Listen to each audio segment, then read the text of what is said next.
প্রিয় ছাত্রছাত্রী সাজবাদী চ্যানেলে স্বাগত জানিয়ে আজকে যে ভিডিওটা তোমাদের দিচ্ছি ক্লাস 12 এর 4th সেমিস্টারের গুরুত্বপূর্ণ প্রথম অধ্যায় থেকে যে প্রশ্নগুলো আছে তার মধ্যে অন্যতম মহাবিদ্যের ব্যর্থতার কারণ।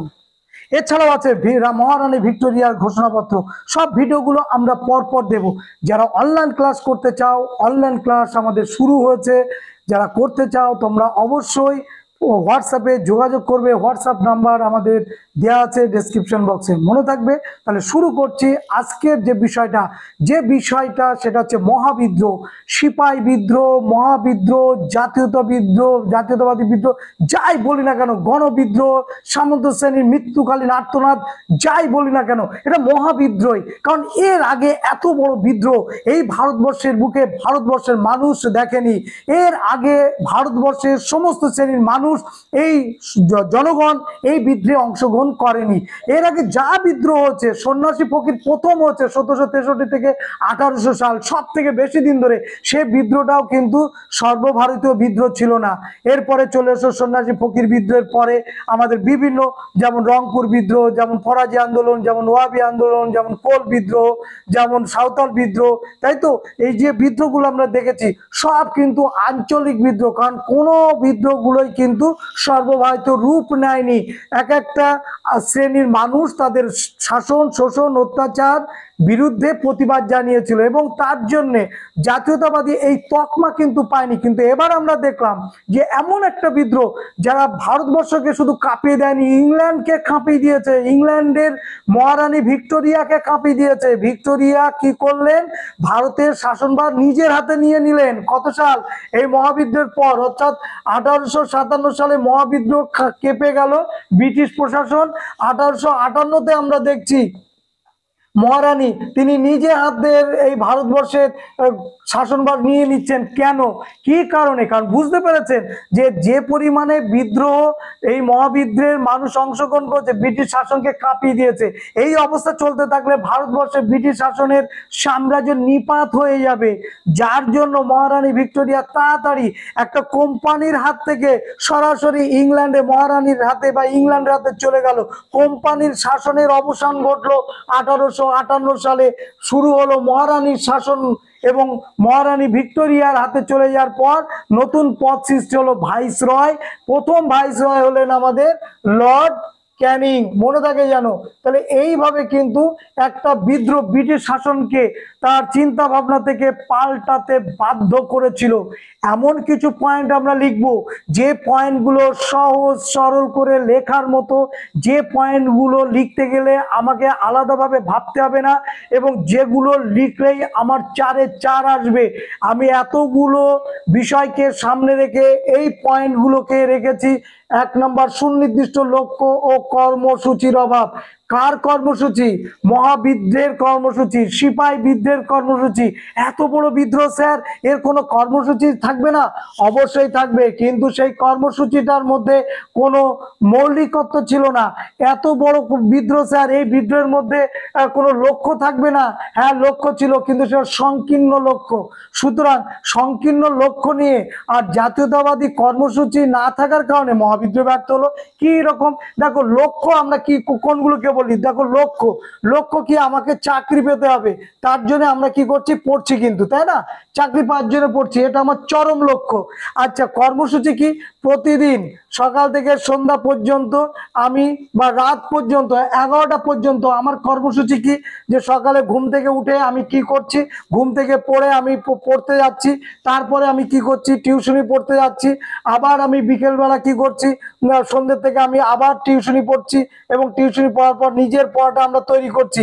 এইভাবে কিন্তু আমরা একটা চক আউট করে নিই যে আমি কখন বাংলা পড়বো, আমি কখন ইংরাজি পড়বো, আমি কখন জিওগ্রাফি পড়বো, আমি কখন এডুকেশন পড়বো, আমি কখন হিস্ট্রি পড়বো।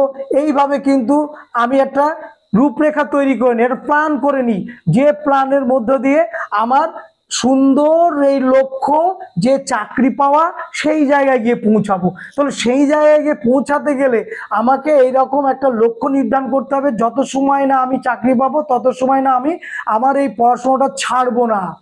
সে চাকরি পরীক্ষা হোক আর উচ্চ মাধ্যমিক পরীক্ষা হোক। আর কর্মসূচি হিসাবে কি নেব, আমি দিনের এই 24টা ঘন্টাকে আমি ভাগ করে নেব, নিয়ে ক ঘন্টা পড়বো, সেই ক ঘন্টার মধ্যে কোন সাবজেক্টটা কখন পড়বো সেটা কিন্তু আমি ভাগ করে নেবো। এটা হচ্ছে আমার কর্মসূচি। তাহলে এইরকম কর্মসূচি আর এইরকম লক্ষ্য মহাবিদ্রে আমরা দেখিনি। মহাবিদ্রের লক্ষ্য হওয়া উচিত ছিল ভারতের স্বাধীনতা অর্জন, ব্রিটিশ শাসনের উৎপাত।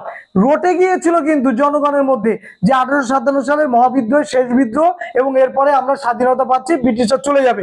ভীষণ পরিমাণে রটে গেল, জনগণ তার জন্য অংশগ্রহণও করলো এই মহাবিদ্রে। কিন্তু দুর্ভাগ্য দেখলাম সেই লক্ষ্যের মধ্যে ভঙ্গুরতা ছিল, সেই লক্ষ্যের মধ্যে কাঠিন্য ছিল না, সেই লক্ষ্যের মধ্যে কোনো মৌলিকত্ব ছিল না, যার ফলে লক্ষ্যটা নড়বড়ে ছিল। কর্মসূচির অভাব ছিল।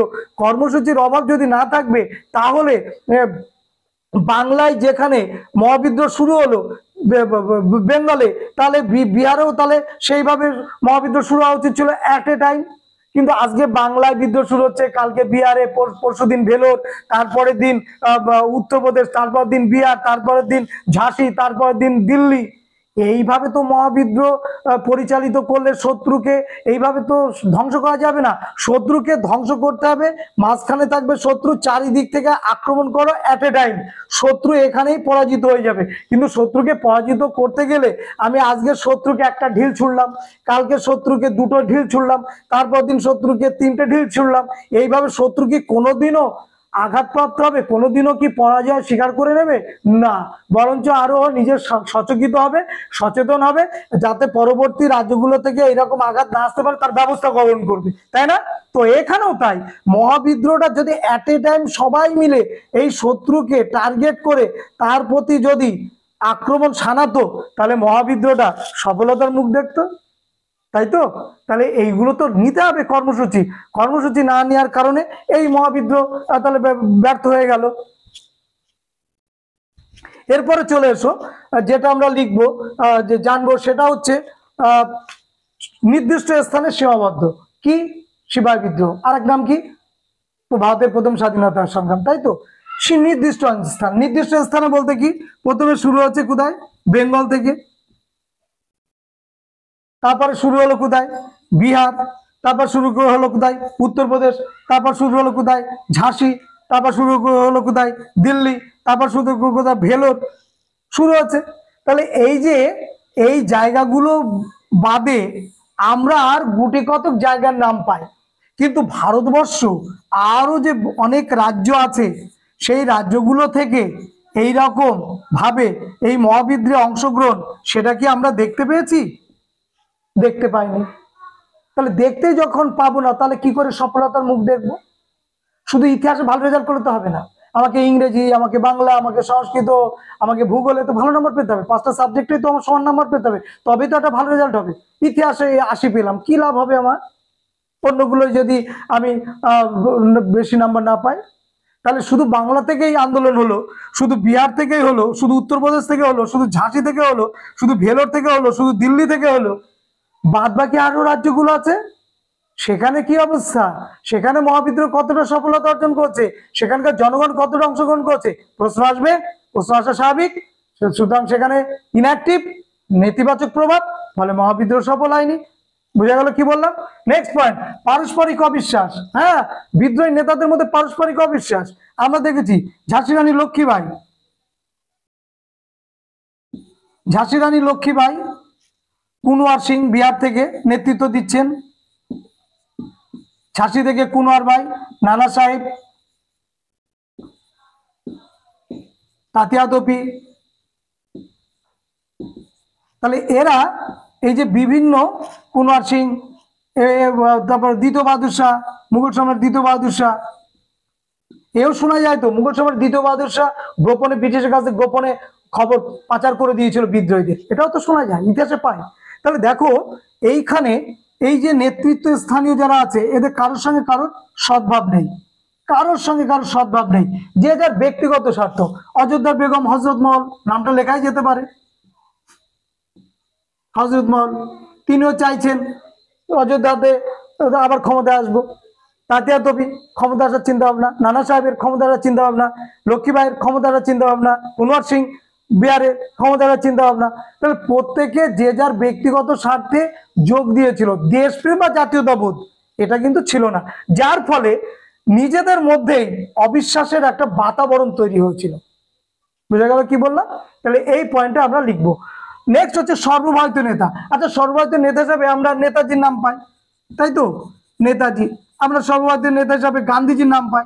আচ্ছা, গান্ধীজির এবং নেতাজির যে যোগ্যতা, গান্ধীজি এবং নেতাজির যে বক্তৃতা, গান্ধীজি এবং নেতাজির যে ব্যক্তিগত ক্যারিশমা, গান্ধীজি এবং নেতাজির মধ্যে যে পাণ্ডিত্য সুলভ তাদের দূরদৃষ্টিতা, সেটা কি দ্বিতীয় বাহাদুর শাহের মধ্যে ছিল? এক এক এক এক হচ্ছে তিনি বয়সের ভারে ভারাক্রান্ত, দ্বিতীয় ক্ষেত্রে হচ্ছে তিনি নিজে দ্বিধায় ছিলেন, মহাবিদ্যের সফলতার মুখ দেখবে কি দেখবে না, আবার নিজে আবার গোপনে তিনি ব্রিটিশদের সঙ্গে যোগ সাজক রেখে চলছেন। তাহলে এই যে গোপনে যোগ সাজস রেখে চলা, আবার নিজের সন্দেহ প্রকাশ করা, এবং এদের মতো নেতাদের মতো ক্যারিশমা তার না থাকা একটা মস্ত বড় ভুল।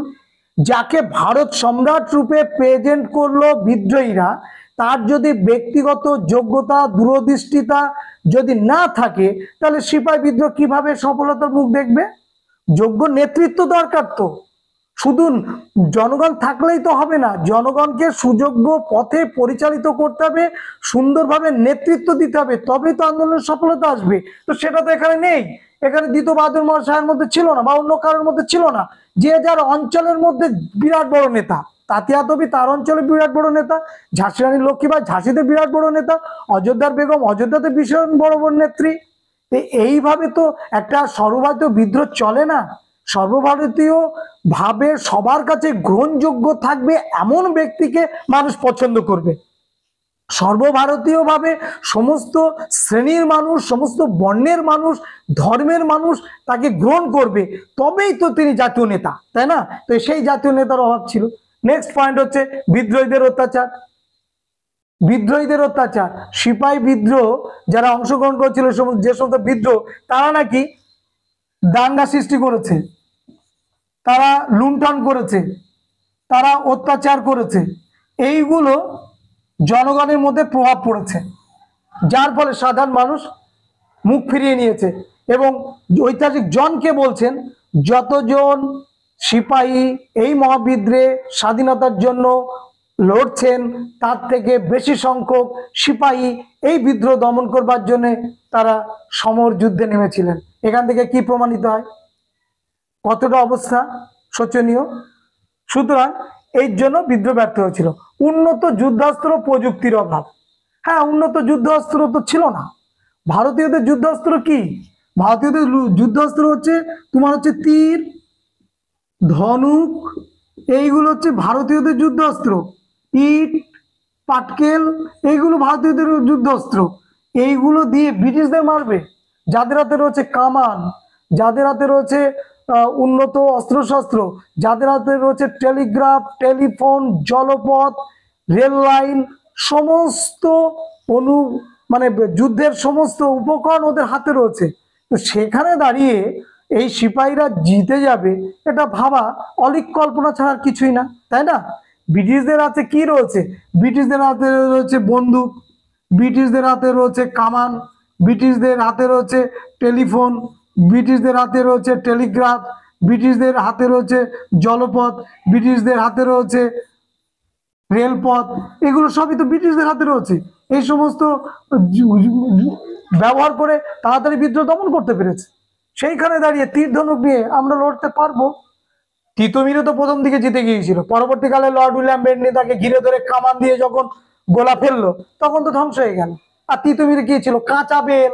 শুনলে হাসি লাগছে, কাঁচা বেল, ওরা যুদ্ধের উপকরণ শত্রুকে মারবার। তীর ধনুক, আর তীর ধনুক দিয়ে কতজন মারা যায়? একটা তীরে কতজন মারা যাবে? তাও যদি লক্ষ্যভ্রষ্ট হয় তাহলে তো একজনই মরবে না। আর যদিও বা তীর একজনের লাগলো, সে কি মরবে? নাও মরতে পারে। কিন্তু একটা কামানের গোলা যদি 100 জনের মধ্যে পড়ে, কি 1000 জনের মধ্যে পড়ে, কি হবে সেখানে? বল হরি হরি বল, আল্লাহু আকবার হয়ে যাবে। তাই ব্যাপারটা এরকম।